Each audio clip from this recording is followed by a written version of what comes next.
you have several high-profile Republicans thinking that somebody may have planted classified documents in Joe Biden's garage. Take a look. Is this the ploy to make sure that Joe Biden doesn't run in 2024? What do you think? This is absolutely a ploy. But it's honestly, it's almost like there is, and who is it, Aaron? Who is pulling the strings that's saying, all right, now Joe Biden is done. He's served his purpose. We got the Democrats, in charge in the White House, at least. We've gotten through the midterms, and, the Republicans really only took the House. Now he's done, and they're over him. But who's doing that? I think that's the big question so many people have. Who's doing it? Yeah. Oh, yes. Who indeed? I'm very, very curious to see where this one is going. Now, by the way, let me just start out how, immediately they come up with this clown conspiracy theory that somebody is trying to get rid of Joe Biden. And then they're like, oh, absolutely. Oh, yes, 100%. I believe it. Hit the nail on the head. Somebody's doing it. And then they go on to name some names. Now, before I get to that, is there talk amongst some Democrats about doing a primary challenge to President Biden? Yeah, there's been talk about that for some time. It's restricted mainly to, I think, progressive corners. That said, personally, yeah, Joe Biden is not as left as I would like him to be, obviously. Not a progressive. He's more of a conservative corporate Democrat.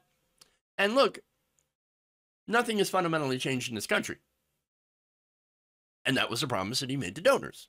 And I've been very clear that I think he's too conservative for my taste.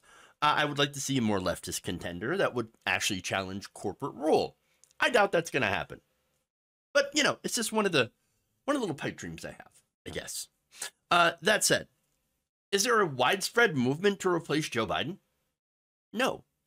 Much less a widespread movement using the documents scandal as or so-called scandal, as a way to get him to not run in 2024. Look, when it comes to this, Joe Biden's not going to get in trouble.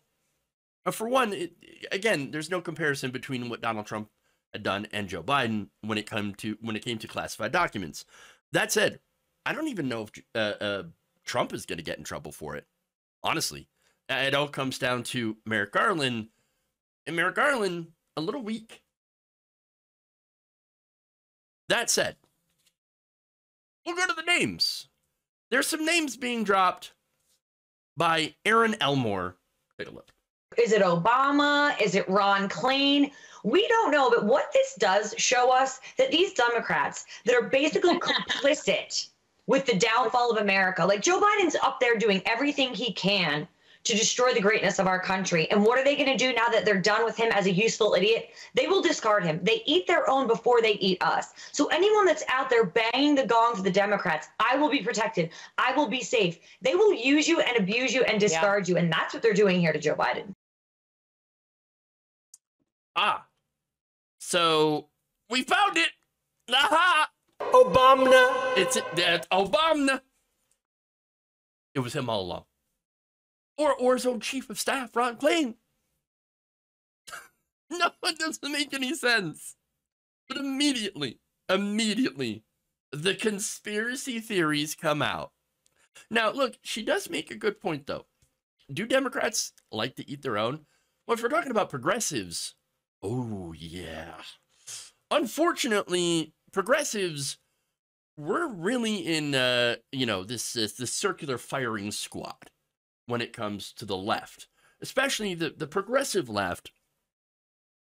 We'd rather, and not me personally, but a lot of the progressive left would like to rather destroy each other than go after the fascists, go after the conservatives.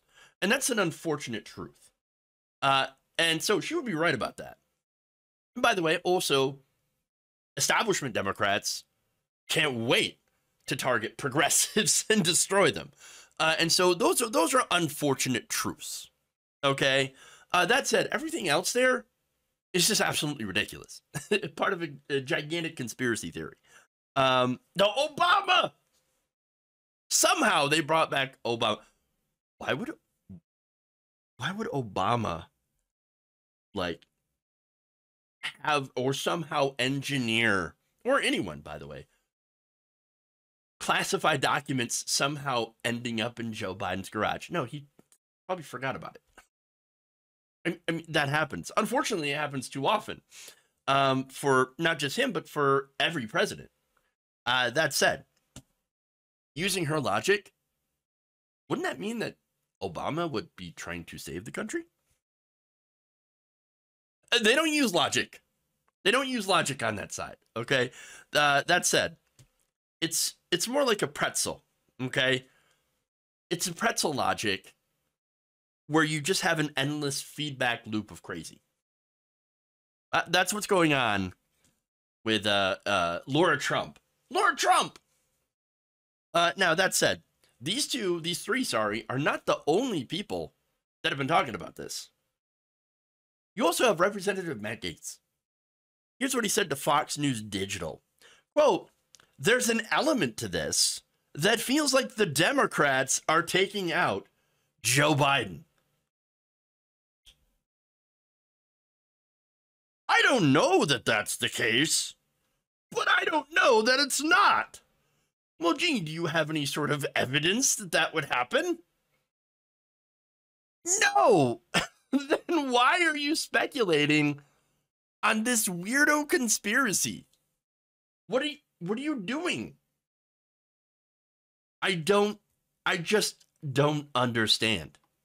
I don't understand why everything is a conspiracy. Stupid. All right, anyway. Oh, by the way, there's more to this quote. But just as Joe Biden is hardening the cement around his decision to run for president again, they start looking for what classified documents might have been tucked away 8 years ago. No, what happened is that Biden's team was cleaning out an office at the Penn Biden Center. His lawyers were, and they found a classified document. They were like, oh no, we have a classified document. Okay, we're going to inform the National Archives that here we have this document. We're going to give it back now. We found this. We forgot about it. Here you go. That's it. There's no conspiracy here. Now, look, to go to that earlier point, turns out, yes, government officials do occasionally mishandle documents. Wow. And it's likely because, let's be honest, Congress is ancient. A lot of them have to have documents printed out. And it's because they're technology averse. Now, I'm not saying they're technology averse because they're old. A 70-year-old can easily learn how to use an iPad. They can, learn pretty much anything to do with technology. It's just they haven't. They haven't had to. They've been asked to. They're like, oh, just print everything out. Collate it, put a little paper clip on it and we're good to go. No. Why would you do that? We're in a digital age now, son. Get with the times. Now, that said, you'd also have to teach them about proper cybersecurity measures. But it's not like they can't learn that either. Of course they could. And look, the benefit of that is that you wouldn't have people forgetting documents in their garage. And you might actually save paper. I know, right? Weird. Then again, what do I know? What do I know? I'm just a millennial.